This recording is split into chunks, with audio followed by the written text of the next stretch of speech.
sorry about that. I was entranced in the song. Well, it's been a little while since I've done this, but this one definitely is a little late in the game here. I'm talking about Disney's Frozen, and my God, has it made one heck of an impact. I mean, it's just, well, a fantastic film. I almost didn't even go see it tonight. The Princess Bride was playing in the theater I was at, and I was like, it's one of my all-time favorite movies. I so want to go see that movie. But I was like, you know what? I also want to go see Frozen. And I've seen The Princess Bride about 1,000,000 times, and I'll probably see it about 1,000,000 more. So you know what?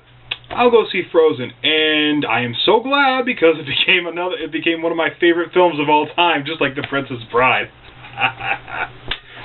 Oh man, was this a fantastic film? I mean, do I have to give this movie any praise that's not already gotten? It's already won awards. It's like one of the highest grossing films I think of last year. I may be wrong on that. I'm just saying. I mean, it had a budget of $150 million. It's already grossed about $700 million. That's just fantastic. And about $12 of that is mine.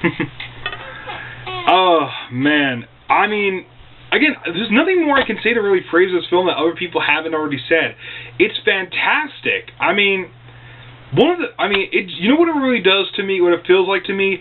This feels like an old-fashioned Disney movie. I'm talking back when they, in the early days, or when they had their renaissance, back in the 90s.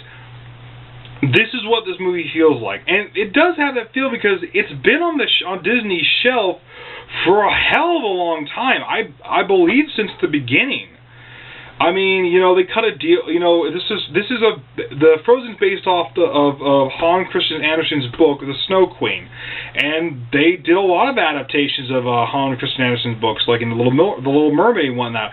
And this was one of them. But back when they originally did this, they just felt like they couldn't present it properly, so the movie got shelved. And then during the Renaissance in the 90s, they tried it again, but it was canceled in the 2000s. Again, because the director quit, and I guess they really never really got around to it. So finally, in 2011, this was picked off the shelf, dusted off, and said, you know what? We got CGI now. And it does great things. I mean, just look at Rise of the Guardians. Look at Jack Frost and his ice stuff. Another one of my favorite movies. And we have the talent. We feel like we have the talent. Let's make this movie. It needs to be made. It's been on the shelf for a long time. It's been in our vault. It needs to be made. So, a movie that's been this long in the making, it had so many notes, stories passed along. Was this just going to be kind of just a quick make for the Disney Corporation, or was this going to be a masterpiece hiding in their vault? And the results are in, of course, because again, this is January, and this thing was released in November. It was a hidden gem in the vault, just waiting to come out. I mean, like I said, this movie, I could easily say, is a 10 out of 10. And here's another couple of interesting little factoids for you. This was one of the first films directed by a female, a first Disney film, I should state that. And it's also one of the fastest films to join the $1 Million Club.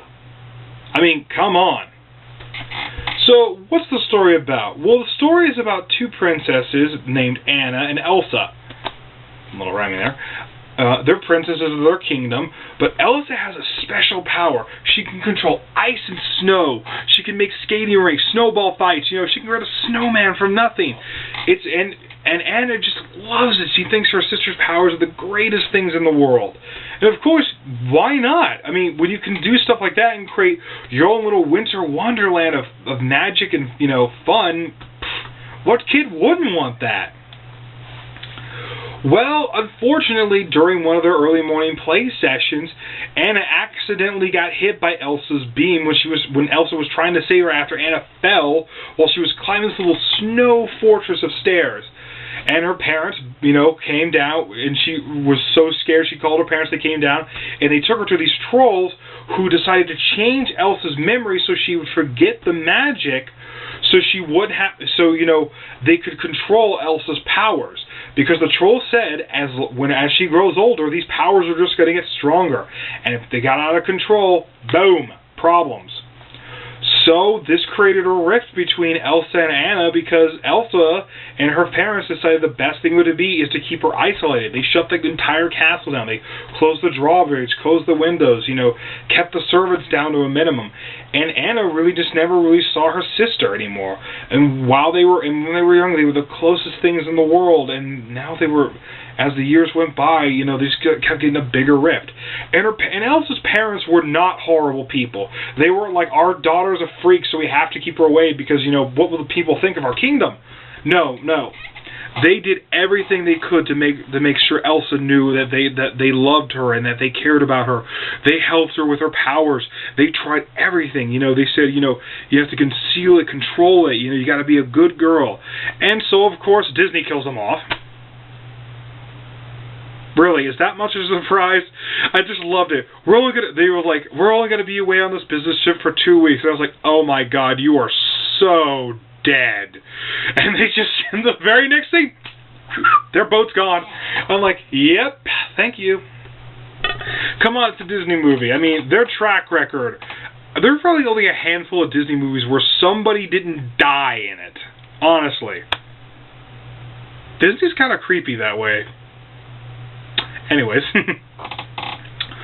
so of course it becomes Coronation Day and Elsa becomes the new queen, but of course she has to be in front of all these people, and her powers are based on her emotions. So if she starts to feel fear, her powers start to manifest. So of course that's the biggest problem. So she wants to get this over with quickly. And Anna, who's so happy, all these people are coming in and she can embrace it all. Maybe she'll find the one, and the prince bumps into her, quite literally, and they fall in love instantly. They even ask the queen for her blessing. It's like, oh, and Queen was like, and like Elsa was like, what? You've only known each other for less than a day? And you want to get married? Yes, next week if possible, please. Disney, what do you want? Anyways, so Elsa said no, and Anna was like, why? She was like, why have you always been like this? Come on, we used to be so close. And Elsa's emotions got the best of her, and she exposed herself to all the people at the party, and then even the entire town, about her powers. And of course, she gets so scared because, again, she doesn't want to hurt anybody. She runs off. But in her fear, she sentenced the town to an eternal winter. But she didn't know this. And this is an interesting thing when you really think about it. This whole problem was based on an accident and a mistake. Elsa's not evil. She truly isn't.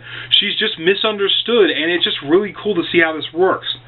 So Anna's like, well, I'm going to do what I'm supposed to do. I'm her sister, and I love her dearly. I'm going to go out and find her.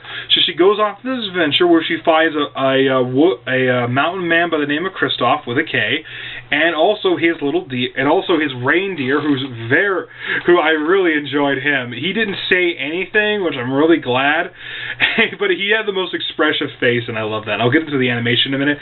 And the little talking snowman named Olaf, who was the comic relief, and who I loved dearly. I mean, there wasn't a character in this film, even the baddies, there were some antagonists in this movie that weren't enjoyable. The pacing of this movie, I think, is perfect. From the second it begins to the second it ends, there's not any downtime, but it's never like the audience has to catch up. It's paced just so right, just along the lines. The soundtrack, which I just bought actually, is just absolutely fantastic. It's another reason why it feels like an old-fashioned Disney movie, because there's a song about every 10-20 minutes. And every single one of them, but the best one of them all has to be Let It Go. And I really urge you, if you haven't seen the movie yet, even before you go see the movie, look up this song. It's just fantastic, and it just shows the greatness of the animation quality of this movie. And this was done by Disney Animation Studios, not by Pixar. And because recently, Disney Animation Studios have been dusted off and brought back out because, and it was good. It was the movie's animation was a combination of CGI and hand-drawn art, which you could really see because by facial expressions. Again, Look up Let It Be. Everything can be shown in that one song about how fantastic it is. Just from the facial expressions to the way they walk, their movements, it all looks realistic. The ice formation looks really good and really fantastic. Moves perfectly, and I can understand why now that that CGI has gotten so far as it is, that this movie would be brought here, would be better here than probably back in the day of the hand-drawn animation. I mean, being fully hand-drawn animation. Again, the plot, the story was fantastic. There's a great twist in it, there's a great twist in it that I don't think anybody saw coming. The ending wasn't truly all that traditional of a Disney ending, and that's not. And I'm not saying there was like a bad end, like, you know, it was one of those bittersweet endings. You know, I don't want to spoil anything, but it probably wasn't what people saw coming. And you know, and there's just really not much more I can say about this movie that critics, that the awards, that people have said. This movie is fantastic. I've already ordered my Blu-ray DVD combo pack, you know, to get here. It actually comes out on the day of Final Fantasy X HD Remix, so it's going to be kind of a challenge.